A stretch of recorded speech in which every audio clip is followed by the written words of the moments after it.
It's the eve of my birthday. I just really want to talk about books. I can already tell this is going to be such a me book.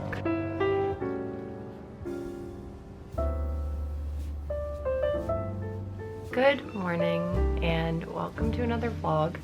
If you hear squeaking in the background, that is my two cats just kind of brawling. It's the eve of my birthday. I'm turning 27 tomorrow.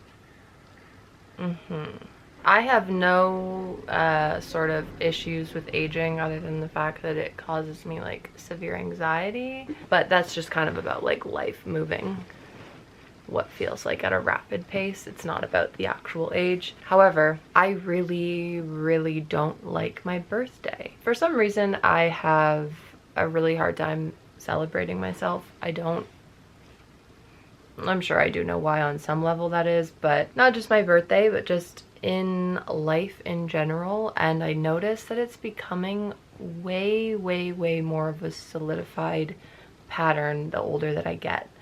And so I don't know why I thought I would vlog on my birthday, maybe so that I can kind of explore some of these thoughts, because I think a lot of people share this sort of sentiment or feelings about not just birthdays, but just kind of celebrating themselves or having attention on you in general. It's very weird because I can film these videos and put them out to whoever, just strangers on the internet. But when it comes to people that actually know me in real life, intimately, and them celebrating me, that makes me deeply uncomfortable. If anyone else feels like this and you know why that is for you, let me know down below, because I think it's really interesting. I would like to get better about it, but it somehow happens. It's a pattern every birthday that I make plans because I think, okay, I'm actually gonna do something, I'm gonna celebrate myself this year, and then somehow there's some facet that I end up self-sabotaging. If you can't tell, I am very much dismissive, avoidant attachment style. There's something about a birthday that magnifies whatever it is in relationships that makes me uncomfortable, and it triggers the like, I need to run away from this, and I need to stop talking to everyone, and I need to turn my phone off, and I need to run away and nobody can ever find me again. Whoa, sir. I don't know what the solution is, but I just thought it would be interesting to vlog and explore that idea. So I'm keeping it very low-key tomorrow, but I do have some things I want to do, just go to some of my favorite places and do some of my favorite things, but very simple. Very simple things.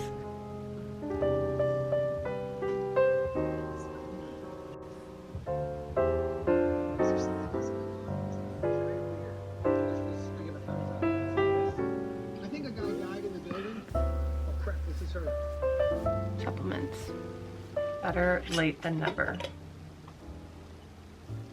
I'm slowly getting better at taking these giant fish pills. They actually don't even look that giant on the camera, but these are actually massive. Hello, I'm coming to you post birthday, and I have to say I had probably one of the more emotionally successful birthdays I've had in a while. I only sort of cried twice, which is actually an accomplishment for me, believe it or not. My first full day being 27, I've had a very kind of lazy day.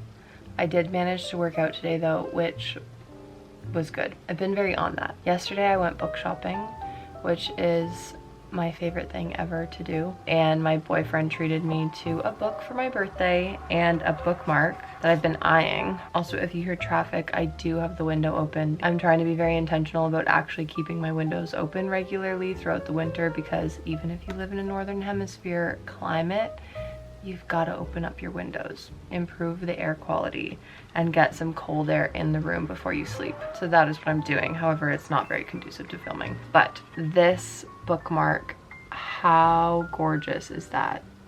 I just love it so much. It has like the tiniest bit of sparkle as well. It's just so pretty. I don't remember what the brand is, but it's from Indigo. And then the book that I got, which I'm very excited, and I might start this tonight. I have two drastically different, actually I have quite a few books on the go because Christmas made me fall off of all of my reading.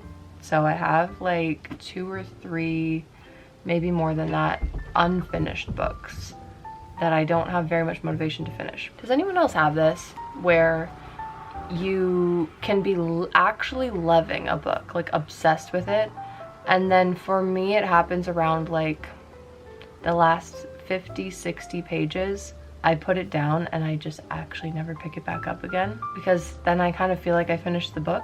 So I just recently read, I'll grab it actually, all of my books in progress are sitting in my bedside table and I just cleaned them up because my cats were chewing on them, and then I kind of just forgot that they existed because they were not in my sightline anymore and Christmas happened and it was just a mess. Basically this book is what I was reading, and I have, you can see how unsatisfying is that I just left it like that.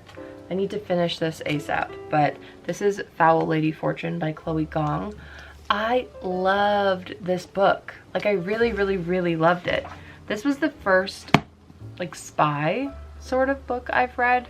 I'm pretty sure it's a YA though, so if you're thinking like spy novel as in like dad airport book vibe, it's not that. And it was the first book by Chloe Gong that I've ever read, and I've heard great things about her books. I think I jumped in like slightly halfway into the series. I don't know if this was the first one and then she released a prequel duology or if the first duology actually came before this, but it's a completely different timeline and like different characters, but all interconnected as far as I understand. They're both Shakespeare retellings. This one was, oh my gosh, what is that play called? Oh, Much Ado About Nothing. Much Ado About Nothing. Shows how much I know about Shakespeare. It involves the whole like fake dating thing. If you like a fake dating trope, you might like this. However, the romance is super, super, super not a part of the plot. Like I am this far in and I'm still kind of trying to figure out like, wait, is this verging on real or is it not? So if you like that heavy romance plot, it's not that. But if you like a book with a lot of intricate plot, like double crossing characters, you're trying to keep track of everyone's backstories and what's lies, what's truth, who's told what to who, and then there's a sprinkling of a romance subplot in that, then this might be the kind of like pace you're looking for in a plot. It takes place in Shanghai in the 30s. I think it's 1931. I didn't know anything about Shanghai's history and just China's history with Japan and all of that in general. I have very, very limited knowledge on that. And a lot of it, like I was reading some of the author's notes at the end, but I hadn't finished, so I was kind of skimming them in case it spoiled anything. But she was talking about how a lot of the events in the book are inspired by actual historical events, which I thought was really cool. But then there's also a whole layer of a kind of fantasy, sort of, I guess maybe sci-fi-ish. Think like government testing and that sort of thing. It has that kind of bend, and all of those things weren't necessarily vibes that I thought I would really like in a book. However, I loved this. And the 1930s setting was just so atmospheric. I also have just about the same amount left in Cold Clay by Juno Black. I started reading this when I was just in actually the worst place ever in the fall time, and I needed something that was so extremely escapist and unrelated from any reality I am living in. That's this. This is so cozy. It's like cozy murder mysteries, but all of the characters are woodland animals. It's great. If that sounds remotely like something you'd be interested in, I would recommend trying these books out. They're just fun. They're very short. Also, it's not a big time commitment, and they're just cozy. Really good vibes in these. And then what I bought for my birthday, and I'm just about to go crack this open in the bath, which I'm so excited about, is The Idiot by Ellie Fatuman. I don't remember if I'm saying that name remotely close to right. I love the YouTuber Sean McComb. He is a book YouTuber, but he's also just like so hilarious, and that's pretty much the reason why I watch his videos. Finally bought one of his book recommendations and I'm really excited about it, and that is The Idiot. The main character is the daughter of Turkish immigrants, and she is, I guess, kind of navigating her way through Harvard. From what it sounds like, it's just her kind of navigating like how to be in the world. The water is currently probably getting cold in the bath, so I'm gonna hop in there and crack this book open.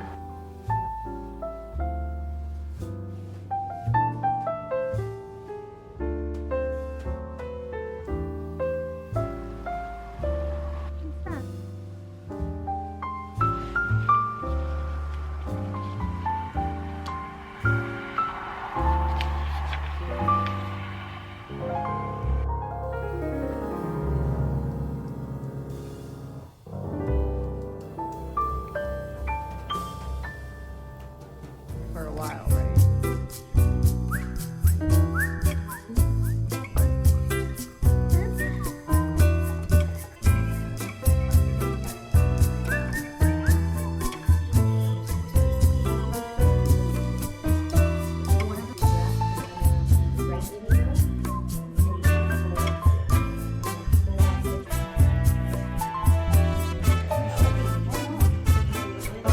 Today, I just really want to talk about books. So that is exactly what we're going to do. Winter is just the perfect time to get cozy and work through some of the books that have been sitting on my bookshelf for a while that I really want to get to.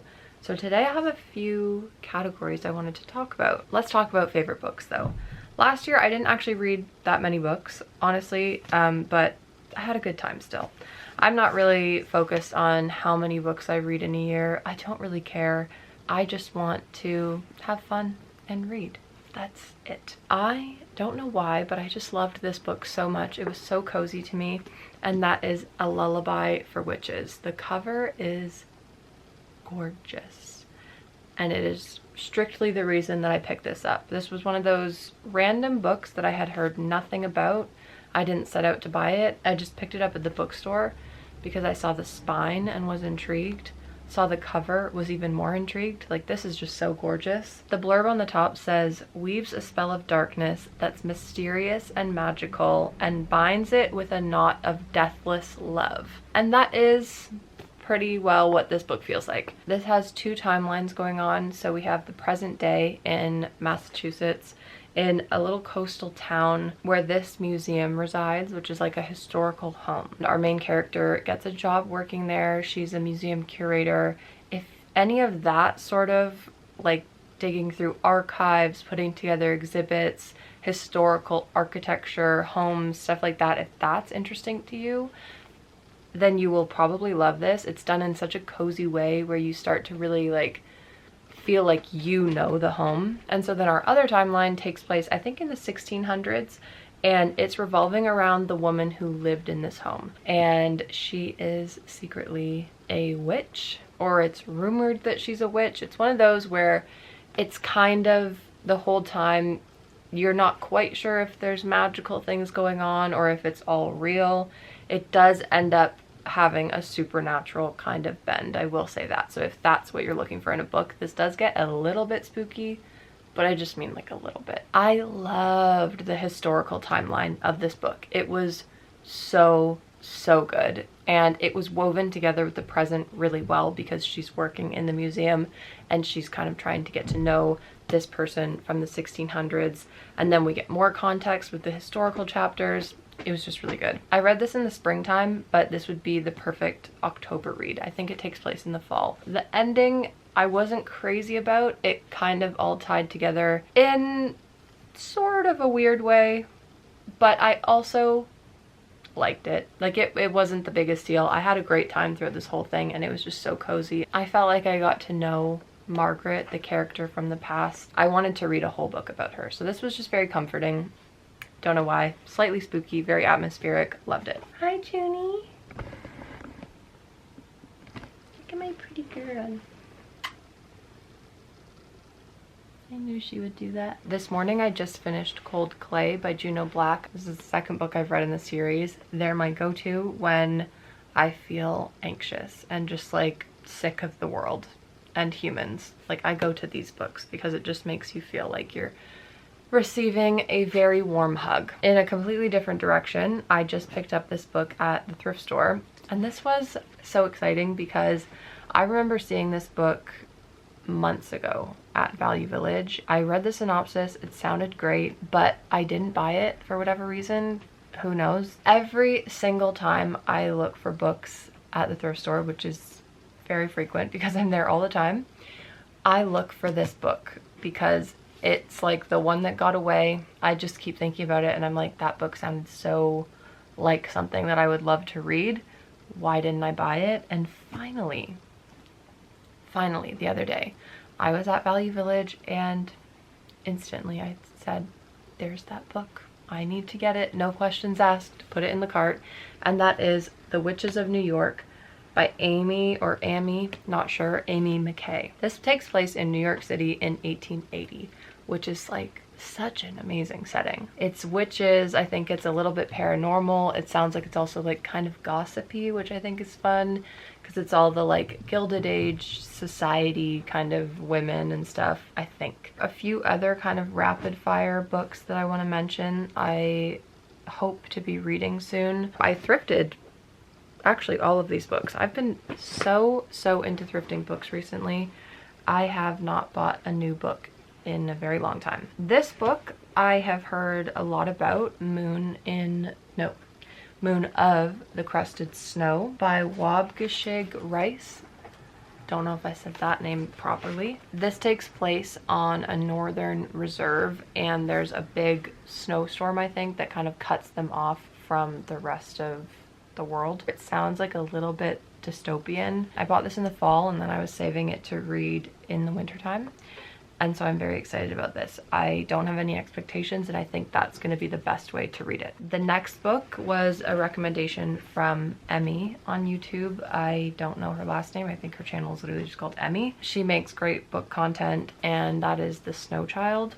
This takes place in Alaska in the wintertime in the 1920s, which also just sounds like such a great setting. It's this couple who, I think they build a snowman, snow girl, and then she kind of comes to life. You can see she's right there. The blurb on it says, magical, as real and mysterious as winter's first snowflake. So again, I think a perfect atmospheric book to read while we still have so much snow because it's so cold outside. The next book that I really want to read, this has been everywhere at a certain point, is Starling House by Alex E. Harrow. I haven't read something kind of dark and mysterious for a while, and so I think this will be exactly perfect. There's a big old, possibly I think sentient house, and from everything I've heard of this is very gothic and very creepy, and that's right up my alley. Another book that I kept forgetting I bought is The Museum of Extraordinary Things by Alice Hoffman. Alice Hoffman, if you don't know, is the author of Practical Magic. If you've seen the movie, that was based off of a book series by Alice Hoffman. I haven't read those books. This would be the first book by her that I've read, but I'm really interested to give her writing a try and see if I like it. This takes place in the early 1900s, I think, at a circus on Coney Island, which sounds so fun. I also wanted to update you on knitting. My friend Medica hosted a knitting sort of party. We're doing a little knit along. She's teaching all of us less experienced knitters how to make a hat, so we're all knitting the same thing, and I want to show you my progress. It's basically nothing, but I'm in love with this yarn. This is showing way more bright on camera. It's a lot more toned down in person, but I got this 100% wool in red, which I love. And then she actually had a mohair that she kindly gave me so that I could mix it with this. So it has this kind of fuzzy sort of effect to it. Technically, I'm not supposed to be working on this outside of our knit along, but I think I'm gonna cheat and I might just do a few rows today. Just a few rows. I keep thinking about it.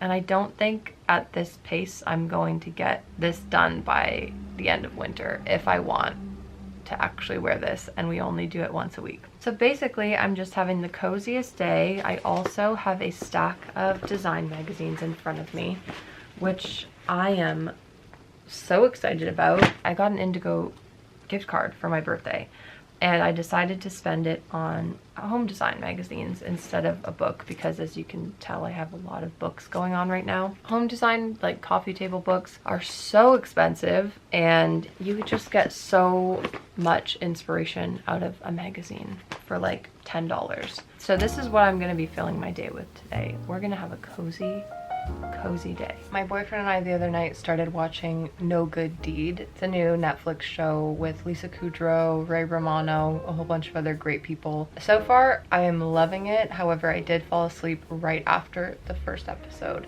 So I don't really have a good concept for plot, and I need to catch up on the second episode before we continue watching. This always happens when we watch a show together. I love having a show on. Immediately puts me to sleep. I just find it so comforting to have something on in the background at nighttime. Like, I am completely lights out. If it's silence, I'm wide awake, but if I have noise on, I'm going straight to sleep. So sometimes what happens is I'll have to make him rewatch episodes with me if I don't catch up in my free time. So I'm gonna be nice and catch up right now on that episode, and I think I'm gonna try to get a little bit further in that hat if my cats will allow it, because I haven't knit around them yet, so I don't know how long that will possibly last, but we'll see.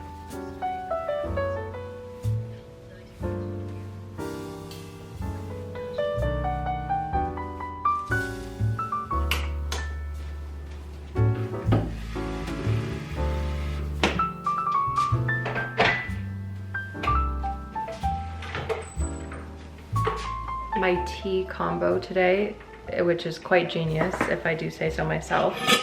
I mentioned in my last video that I'm trying to stay away from tea bags, and microplastics, those pesky little things, are one of the reasons I'm trying to stop using these. But what I've been doing so that I don't waste this tea, because it's really good, is opening this and just putting it in something like this. This is the strength that I want. This is Baker's Irish Breakfast, I think. My chai tea blend that I have, not strong enough tea, but all the chai spices in it, love. So today we're gonna do a mix of these because I am so craving chai tea. I don't know what it is. When I want to dive into a new book, or I'm really engrossed in a book, specifically like something historical or something fantasy, something cozy, I just want to drink chai.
To give you a little update on The Witches of New York, because I'm about almost 50 pages into it, and I can already tell this is going to be such a me book. You know when you're reading a book and sometimes I get this feeling that I just can't like fully get into it.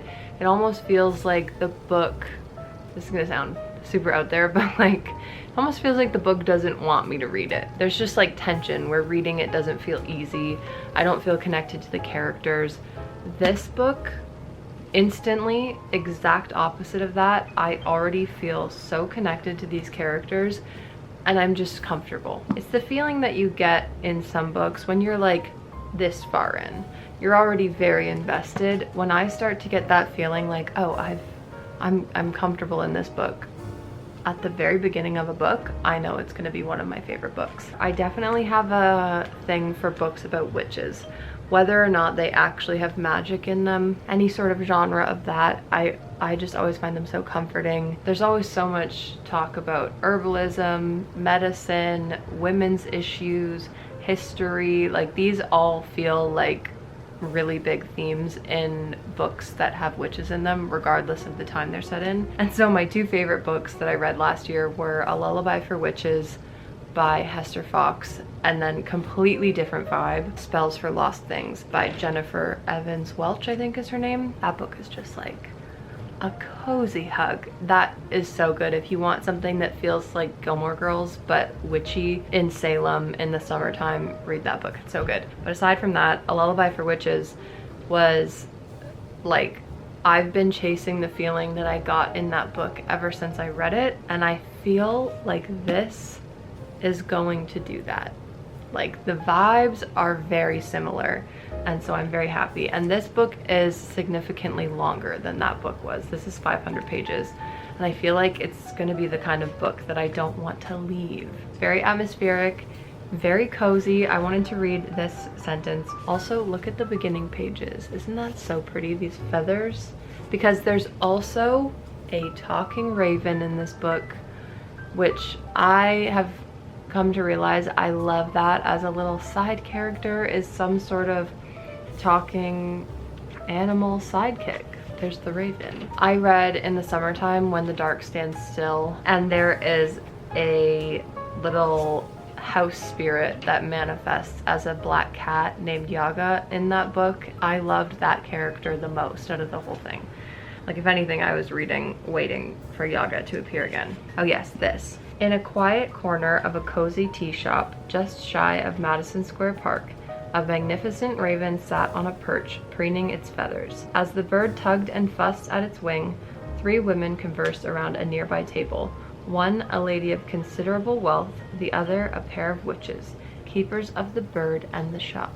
Cozy, a little bit mysterious, maybe sinister, we don't really know yet, but I'm loving it. And it takes place in the late 1800s, so again, the vibes are so good.